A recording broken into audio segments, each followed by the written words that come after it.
Hello बच्चों, इस video में सॉल्व करेंगे स्ट्रक्चर ऑफ द एटम का एक्सरसाइज क्वेश्चन नंबर 26 जो एनसीईआरटी का है। क्वेश्चन क्या है, चलिए क्वेश्चन देखते हैं। क्वेश्चन गिवन है an atom of element contain 29 electron and 35 neutrons.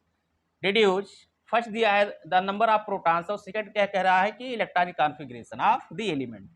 तो इसमें कह रहा है कि नंबर ऑफ प्रोटॉन बताना है और उस एलिमेंट का इलेक्ट्रॉनिक कॉन्फ़िगरेशन करना है। तो चलिए सोल्यूशन देखते हैं। सॉल्यूशन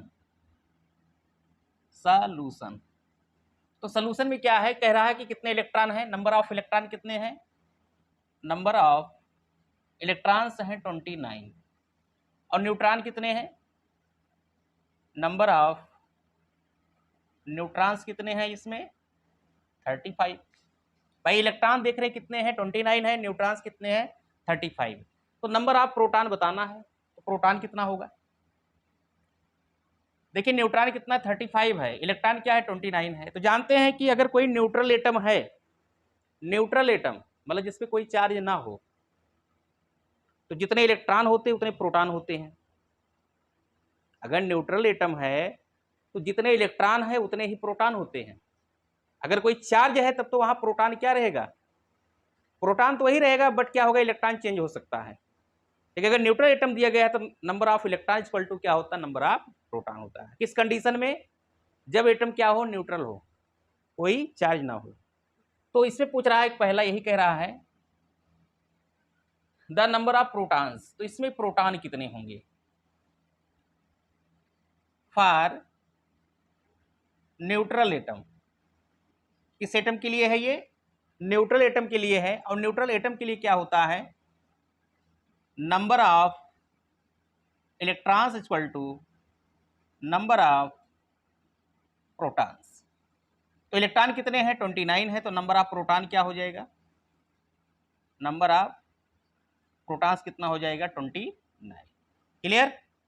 प्रोटॉन कितने मिलेंगे 29। क्यों ऐसा मिल रहा है, क्योंकि यहाँ पर क्या है, न्यूट्रल एटम है। यहाँ कोई कंडीशन नहीं दिया कि इस पर कितने पॉजिटिव चार्ज है या नेगेटिव चार्ज। अगर चार्ज है तो जितने इलेक्ट्रॉन है उतने प्रोटॉन नहीं होंगे। अगर पॉजिटिव चार्ज है तो जितना पॉजिटिव चार्ज होगा उसके एटॉमिक नंबर से उतने इलेक्ट्रॉन को हम माइनस कर लेते हैं। जितना नेगेटिव चार्ज होता है उसके एटॉमिक नंबर से उतने इलेक्ट्रॉन हम क्या करते हैं, ऐड कर लेते हैं। लेकिन अगर न्यूट्रल है तो न्यूट्रल का मतलब जितना इलेक्ट्रॉन उतना प्रोटॉन, क्योंकि एटम जब न्यूट्रल होगा इलेक्ट्रॉन पर नेगेटिव चार्ज होता है, प्रोटॉन पर पॉजिटिव चार्ज होता है, ये तो पता है सभी को। तो इसलिए अगर न्यूट्रल एटम है तो जितने इलेक्ट्रॉन होंगे उतने प्रोटॉन होंगे, तो नंबर ऑफ प्रोटॉन कितना आएगा 29।